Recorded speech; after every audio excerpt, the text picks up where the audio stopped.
Hi! Hello! అందరూ ఎలా ఉన్నారు? నేనైతే బాగున్నాను. అండ్ మీరందరూ కూడా బాగున్నారు అనుకుంటున్నాను. And welcome back to our channel Siri Vijayawada. ఈరోజు మన రెసిపీ వచ్చేసి గోంగూర చికెన్. చాలా చాలా బాగుంటుంది అండ్ చాలా మందికి ఫేవరెట్ రెసిపీ కదా ఇది. గోంగూర చికెన్, గోంగూర మటన్, గోంగూర ఫ్రాన్స్ చాలా చాలా బాగుంటుంది కదా నాన్ వెజ్‌లో గోంగూర కాంబినేషన్. సో, మనం ఈరోజైతే గోంగూర చికెన్ రెసిపీ అయితే చూసేద్దాం. చాలా బాగుంటుందండి. రైస్‌లోకైనా, బగారా రైస్‌లోకైనా, టమాటో రైస్, బిర్యానీ ఇలా ఎందులోకైనా సరే చాలా చాలా బాగుంటుంది. మీకు కనుక నచ్చితే కనుక ఒకసారి ట్రై చేసి చూడండి. అండ్ ప్రాసెస్ ఏంటో చూసేద్దాం. ముందుగా అయితే స్టవ్ ఆన్ చేసుకొని కడాయి పెట్టుకొని కొంచెం ఆయిల్ వేసుకొని ఆల్రెడీ నేను గోంగూర ఒక కట్ట తీసుకున్నానండి. అదైతే బాగా వాష్ చేసేసుకొని ఆకులు అయితే తీసేసుకున్నాను.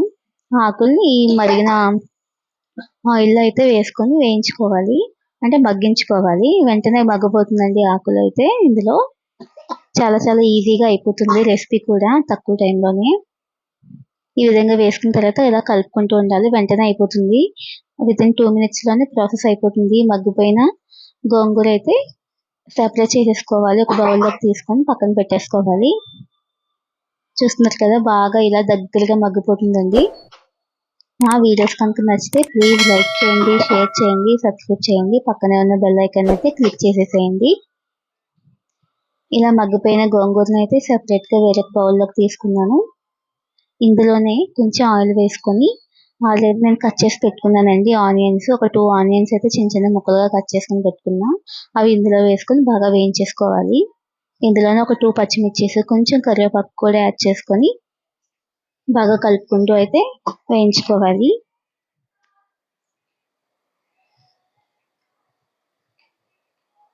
చాలా చాలా బాగుంటుంది. చపాతీస్‌లోకి కూడా చాలా బాగుంటుందండి. ఈ గోంగూర చికెన్ కాంబినేషన్ చాలా నచ్చుతుంది కూడా అందరికీ. ఉల్లిపాయలు మగ్గిన తర్వాత ఒక స్పూన్ అల్లం వెల్లుల్లి పేస్ట్ కూడా వేసుకొని ఇందులో బాగా మగ్గించుకోవాలి. ఆ తర్వాత నేను ఆల్రెడీ హాఫ్ కేజీ చికెన్ తీసుకొని బాగా మ్యారినేట్ చేసుకొని పెట్టుకున్నాను హాఫ్ అన్ అవర్.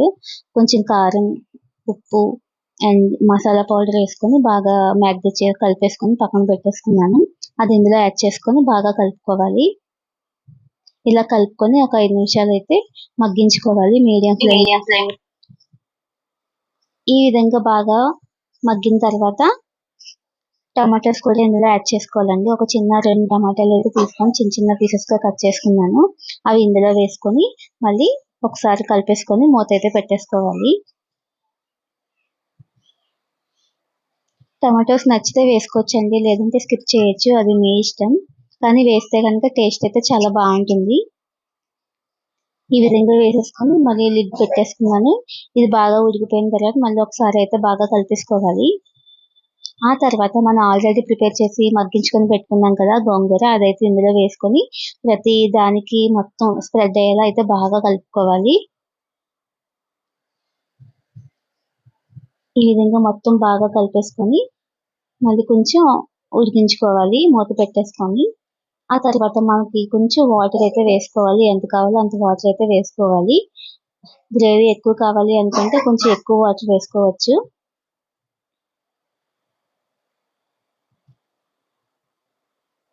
గోంగూర అయితే బాగా పట్టేస్తుందండి ప్రతి ముక్కకి కూడా. టేస్ట్ అయితే చాలా బాగుంటుంది. కొంచెం వాటర్ అయితే వేసుకున్నాను నేను. వాటర్ వేసుకున్న తర్వాత మళ్ళీ మూత పెట్టేసుకోవాలి.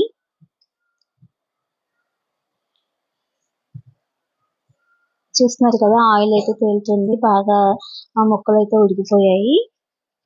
కర్రీ అయితే రెడీ అయిపోయింది. లాస్ట్‌లో గరం మసాలా పౌడర్ అయితే యాడ్ చేసుకోవాలి ఒక స్పూను. నేను ఆల్రెడీ ప్రిపేర్ చేసి పెట్టుకున్నానండి. లవంగాలు, దాల్చిన చెక్క, యాలకులు, ధనియాలు, జీలకర్ర ఇవన్నీ కలుపుకొని నేను మసాలా అయితే రెడీ చేసి పెట్టుకుంటాను.